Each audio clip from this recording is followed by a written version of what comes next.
yourself a cold one. They strike 'em, huh? And listen to Ross Tucker break down the top college prospects on another tasty edition of The College Draft.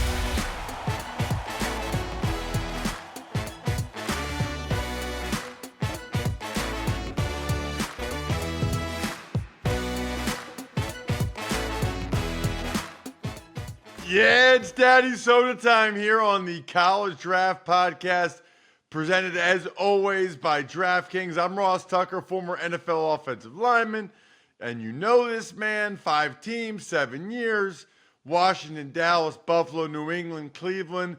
Got a bunch of podcasts, including the Ross Tucker Football Podcast is daily, Monday through Friday. On Tuesdays, we've got the Even Money Betting Podcast, which people love. Wednesday and Thursday, Fantasy Feast, parts 1 and 2.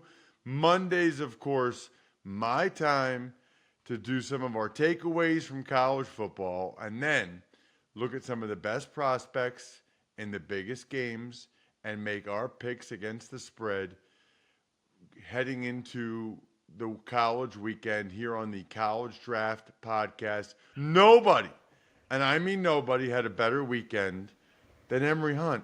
4-1 with his picks. We'll get to those momentarily. Check him out on social media like I do at FBall Game Plan on Twitter or X or whatever we're calling it. Football Game Plan on YouTube.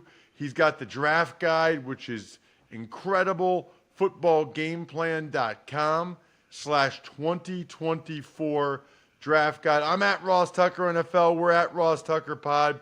I keep telling everybody on the Even Money Podcast, you got to listen to this show or watch it, youtube.com/Ross Tucker NFL. Emory, fantastic, man. Fantastic. You had Georgia State getting the 6.5 against Coastal. They won outright. You had Rutgers getting the 26 against Michigan. They covered. You took the under for Notre Dame, Ohio State, under 54. That was a great call. I don't even know if I offered you the under. I just gave you the spread, and then you took the under, which was phenomenal. Oregon, Colorado was your only miss. Wow. That was a epic beatdown by the Ducks. And then Iowa, Penn State. You laid the 14 with Penn State, which I wasn't so sure about, and they blew out the Hawkeyes 31-0. Take a bow, sir. 4-1 last week with your college football bets. Yeah, man. We're now starting to see these teams formulate who they are as we get into the meat of what will start to be conference play. Colorado, Oregon, that was just I didn't expect Colorado's offense to not show up, but kind of par for the course for what we've seen from them not being able to protect Shedeur Sanders, although half of those sacks are on Shedeur for holding the ball too long trying to make a play.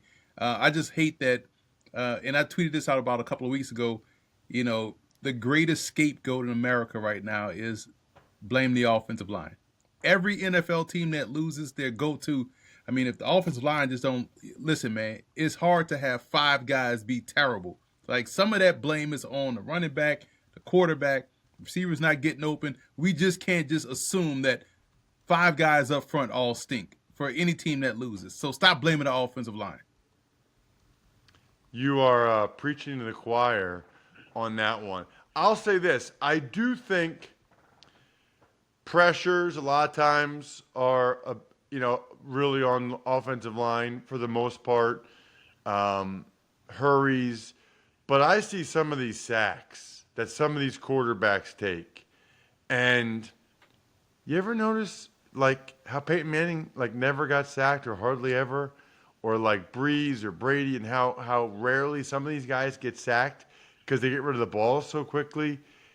I think it's more, I would love to do a breakdown. Depends on the team.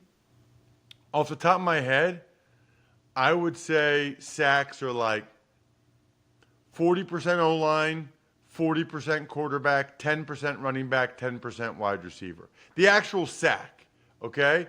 Where you would say, okay, offensive line's got to be better than that, but the quarterback's got to get rid of it. 10% running back doesn't know he's hot or doesn't pick up the blitz. 10% the receiver doesn't do what they're supposed to do, fools the quarterback, doesn't know he's hot, whatever. 40% the offensive line gets beat or misses a protection or whatever. But the quarterback, I mean, they have a lot to do with whether or not they actually get sacked. I mean, they're the ones with the ball. They're the ones that get sacked. Listen, I've heard Giant fans, since I've been covering the Giants, blame the offensive line for a decade. You mean tell me all the linemen, the different pieces have been terrible for over a decade? Stop it. Name me one of Lamar Jackson's offensive linemen. At some point, you're absolutely right. You control the play because you have the ball in your hand. Get out the way. You're an athlete. Get out the way. That's what some of these quarterbacks do, or they get rid of football quickly, or they, throw the ball away or whatever it may be. But it can't just be these 5 guys up front are terrible, and we got to keep throwing resources at it. So you mean tell me you just miss on all the draft picks on the offensive line? You just whiff on all the free offensive linemen you bring in? And I love you got to get some offensive linemen. Well, if these offensive linemen that you are saying go get are great, they would be on teams already. So people just love to blame the offensive line for everything. Some of the other takeaways for me, Emory, from the weekend that was, man, I mean, we can always talk about coaching and the impact of that. That was a golden opportunity for Notre Dame. And it's funny because everybody's focusing on, like, the goal line plays, but it was like 3rd and 19, and they were able to throw the ball down to the 2-yard line. That was a huge, huge play in that game. Obviously, Penn State looked really, really good against Iowa.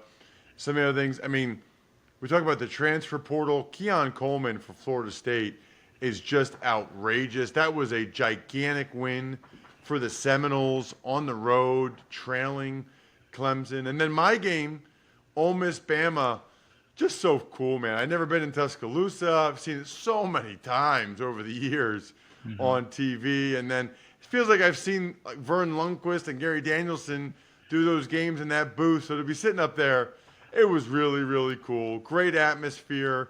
Alabama, they've got some impressive players, especially on defense. I mean, both their edge guys are good. D-line's good against the run. And they got a really good linebacker in Deontay Lawson. And then their secondary.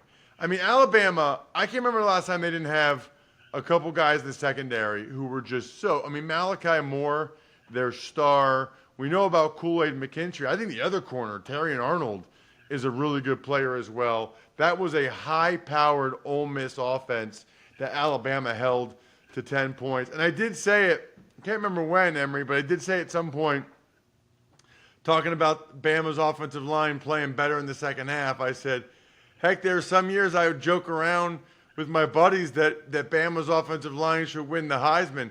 That was you, Emory, on this show. You're my buddy that I joked around with on the show. You might have been the first one to say it, talking about, I think Bama's offensive line should win the Heisman. I don't think they're that good this year, but they were certainly better in the second half of that game.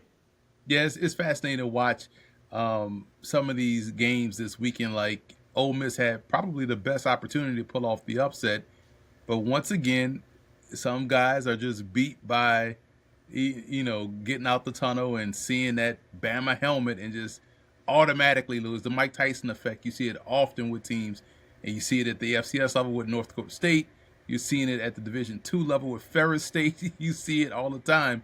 Division III with all the schools in Wisconsin, obviously, with how well they play in Mount Union in Ohio. So, yeah, every time, if you are beat by before the ball snaps, it's hard to overcome that.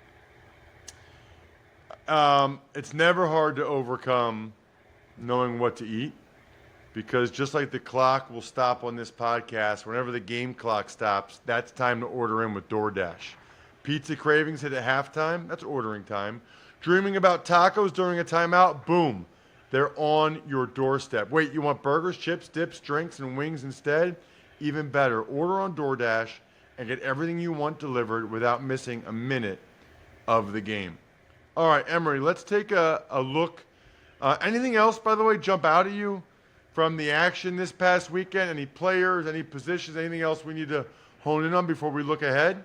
Listen, the game I did this past weekend, Morgan State and Albany, went into double overtime. Rainy game down in Baltimore. It was a defensive cornucopia of prospects. You had A.J. Simon, the pass rusher for Albany, in addition to Anton Junkaj. Both DNs were just phenomenal for Albany. And their cornerback, Amir Hall, was one of the best corners I've seen at the FCS level. On Morgan State side, I've talked about Javion Morton, the corner, for seems like forever. He had made a play consistently on both ends of defense. Their safety, Jordan Tolles, has just filled up the stat sheet: tackles, TFLs, pick sixes, block field goal returns for touchdowns. He's been phenomenal this year, former LSU transfer. And Elijah Williams, the DN for Morgan State, just lived in the backfield, made a key strip to get the ball back to Morgan State, which allowed them to kick the field goal to go into overtime. So it was a great display of defensive talent out there, and we saw redemption with the running back, Griffin. I want to get his name correct. He was a true freshman, walk-on true freshman. Griffin Woodall was going to score a touchdown in the first quarter, running toward the end zone. The ball just popped out his hands, because it's wet out there. He just popped out his hands, falls into the end zone, touchback. So he gets the game-winning touchdown, the game-clinching touchdown. This is someone that walked on as a freshman at Albany, earned a scholarship during summer camp, and was out there toting the rock at crucial parts of the game in the fourth quarter for the Great Danes of fighting Scooby. So I had a really good game. It was a defensive game, overtime game, but a ton of defensive prospects out there that you want to keep an eye on. Wow, walk-on true freshman, and he made a mistake early and then was able to get the game winner late. That is awesome. Pretty awesome also, Emory, that this show is brought to you by BetterHelp. This is something that I feel very strongly about. I know people that you've got racing thoughts that keep you up at night, waking you up early, preventing you from being able to really enjoy your life. I think a lot of us can probably relate to that at times. I know I could as a player. Even now as a broadcaster, sometimes if something didn't go as well as I wanted it to, I get in my head about it. I know a lot of people out there, and probably a lot of you listening or watching have benefited from therapy. Whether or not you've been in therapy, we all know how beneficial it can be. I think it's really helpful to talk to somebody. Get a break from your thoughts with BetterHelp. Visit betterhelp.com/draft today to get 10% off your first month. That's BetterHelp, HELP.com/draft. All right, Emory, we look ahead. And we look ahead starting with your guys. Louisiana at Minnesota. Rough loss for Minnesota to Northwestern in overtime this past week. The Golden Gophers are laying 9.5 in this one. And I know there's a couple prospects in this game. I've heard a lot about this Minnesota safety, Tyler Nubin. Yeah, he's a ball hawk, man. I was shocked at how big he is. He's 6'2", 215 with that range and that fluidity, and finds the football. Big fan of him. He's going to be key in this game because the Cajuns have a fantastic quarterback in Zion Chris, the dual threat quarterback that came in for an injured Ben Woolridge, who was playing great football for us. He went out there and just tore up UAB, had an 80-yard touchdown run. Then he had a 50-yarder last week against Buffalo. Cajuns out 41-3, and then Buffalo scored some garbage points. But this game should be fun, man, because the Cajuns running back, Jacob Cabody, is someone to keep an eye on because he's played at Texas A&M, transferred to UL, was kind of finding his way, and has had back-to-back 100-yard games on minimal carries. So he is someone that's a fifth-year senior, graduate senior, that is going to be an underrated pro prospect. He's a big back. He's about 6'2", 225. I met him this summer when I went to speak to the Cajuns, and now he's starting to produce like crazy. You pair that up with Chris and his ability to run the ball, this game, to me, screams over. So look at that 47.5-point spread. Take the over because the Cajuns will score. And I may even sprinkle some on the money line, but I like the over heavily. So that's going to be my pick for this week. Cajuns and Gophers going over 47.5. Over 47.5. Minnesota. Yeah, I mean, Minnesota just gave up 37 points to Northwestern. I'm a little surprised that the total here is 47.5. That sounds like a good bet to me. Kansas is at Texas. Texas is laying 17. The total there is 61.5. Who are the guys you're watching in this one, Emory? Jalen Daniels, the quarterback of Kansas, is so dynamic with the football in his hands, both as a passer and as a runner. He has really become Mr. Jayhawk with how well he's taken over this program the last couple of years and what they've been able to do in the Lance Leipold. So he is another quarterback that in NFL draft circles, people need to start talking about, like they kind of started talking about Shedeur Sanders after he's already, after he was at Colorado. I'm going to keep bringing it up because people love to play dumb on purpose, Ross. So Jalen Daniels is a phenomenal quarterback, and this offense can score against this team in Texas. This is going to be a fun game to watch. And on Texas side, you like that Byron Murphy, the D tackle, has found a way to be disruptive. And the way to stop the spread, you got to blow it up from within. And he's been doing a great job getting pressure. He's someone that has had a lot of success at Texas, and that's going to be a key matchup in this game, but he's also a pro prospect. I'm taking Kansas in the points. 17 seems like a lot when you have a great quarterback on the opposite side. So you have two great quarterbacks in this game, Quinn Ewers and also Jalen Daniels. This game will be a lot closer than 17 points, in my opinion. Kind of thought you'd be taking Kansas and the points. I would agree with you on that one as well. Those both of those make a lot of sense to me. The over for Louisiana, Minnesota, and taking Kansas. 17 points is a bunch, especially with the way Kansas has been playing, that high-powered offense, Jalen Daniels, and they're not afraid. Like they won't go into Texas afraid. Those kids absolutely believe. Couple more interesting games, I think. One of which is Washington at Arizona. Washington's laying 17 points. I don't know how Indiana ever let Michael Penix Jr. leave. I don't know what happened there. I don't remember. Like, they kind of had it rolling with him, Emory. Do you remember how that went? By the way, Washington's laying 17. Total 70.5 for Washington at Arizona.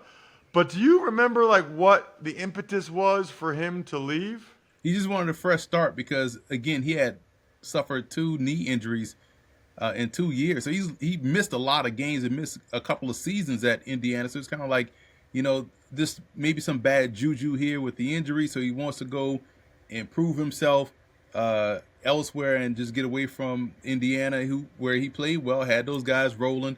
We all remember the upset when he had, I think it was Michigan, they beat. Well, they definitely beat Penn State, like in the opener the one year. The controversial whether he scored or not on fourth down near the pylon. That's the game I was referring to, the Penn State game. So he had them rolling, and then he goes out to Washington and plays great last year, and it's like, all right, he may come out in the draft. Now he decided to come back for another year. So he's an older prospect, but he's playing phenomenal football. He actually has Washington low-key as a national title contender. We hadn't really seen that since we grew up watching, Napoleon Kaufman, those guys out there, and how great Washington used to be in the early to mid-'90s. This looks like the same team. They're scoring in bunches. Their defense is opportunistic. They're playing great team defense as well. But Penix play has him in the conversation. Maybe he's not a first-round pick, in my opinion, but he's definitely in that day 2 range because of his consistency. And we know age is going to be a factor for some of these quarterbacks, and his injury history, which is probably what will keep him out of the first round. But he's definitely someone, kind of plays a lot like what we see from Josh Dobbs. What we're seeing from him with the Arizona Cardinals. I think that's a great comp for him. I'm excited to see how he's able to continue to play the rest of the season because, like I said before, they got playoff potential. Yeah, they absolutely do. All right, what about Arizona? Michael Wiley, the running back, good, solid, all-around player, man, in terms of how he runs the football. Good vision. He's able to see things very well. He's able to catch the ball very well, just a downfield threat in the passing game. And he does a lot of things, to me, rather well that yields itself to him being a good complementary back at the next level, someone that could pair up with your lead guy and step in and play well. He doesn't need volume to be successful, but definitely can hold his own in pass pro, catching the ball, running the football. I like a lot about Wiley and what he brings to the table. I think his dad is Michael Wiley. I was just going to ask you that. That was a former teammate of mine in Dallas in '02 and '03. That makes me feel crazy old. That's his dad, I believe. Because again, who's named Michael Wiley that plays that position? And Michael Wiley probably was one of the first guys that, not one of the first, because we are old enough to we remember a lot of these type of guys. But he was someone that kind of made that running back, wide receiver hybrid kind of in vogue. He was that guy first, in my opinion. What do you got on the spread here, Emory? It's Laying these points with Arizona. I mean, I'm sorry, with Washington, because Washington. Yeah, you could probably score on Washington, which is why that over-under is what it is. But Washington just keeps scoring. Their receiving core is phenomenal. So they can cover this, and it can still be a competitive game. So I'm going to lay the points with the Huskies. Speaking of phenomenal, I can't tell you how big a fan I am of the Game Time app. I tell everybody I know that if you need tickets for anything, concerts, the baseball playoffs will be coming up soon. Obviously, college football, NFL, there is no better way than the Game Time app. They are obsessed with finding ways to help you save money on tickets. I mean, you can even get like tickets like 30 minutes after the event starts. Like, you know, let's say it's like a concert. You don't care about the opening act. It's crazy. And they got that Game Time guarantee.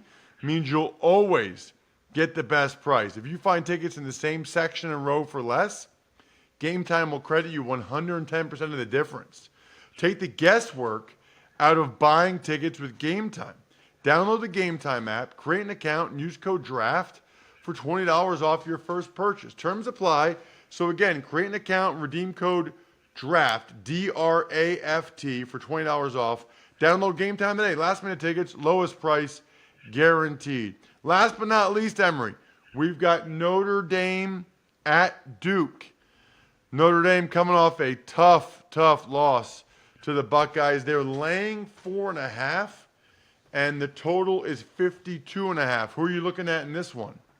Notre Dame running back Audric Estime, I've been very much impressed with. He has all the makeup of a foundational back.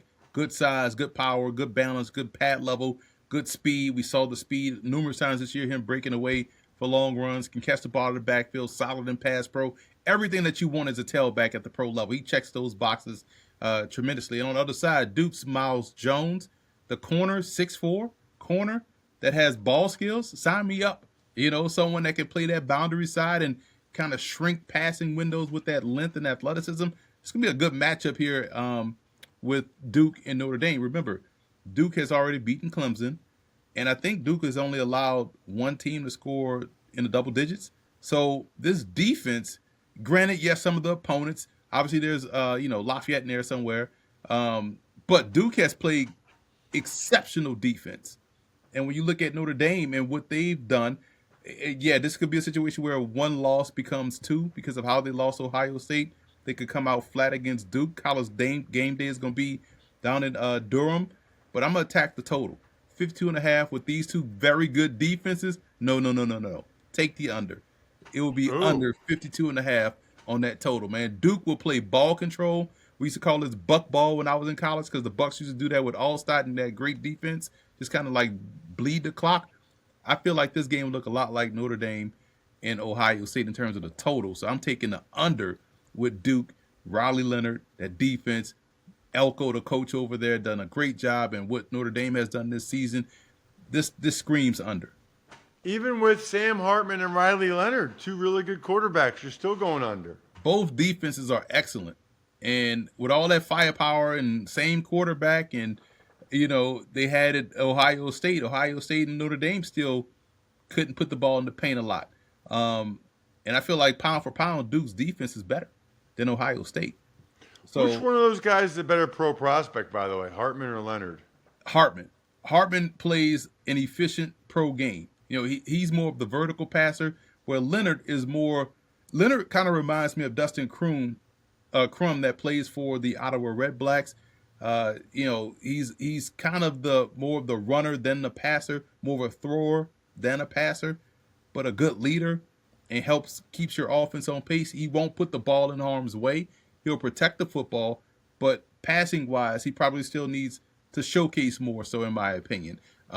So if he comes out, I feel like he's more of a USFL, XFL quarterback prospect right now, maybe CFL because of the running ability.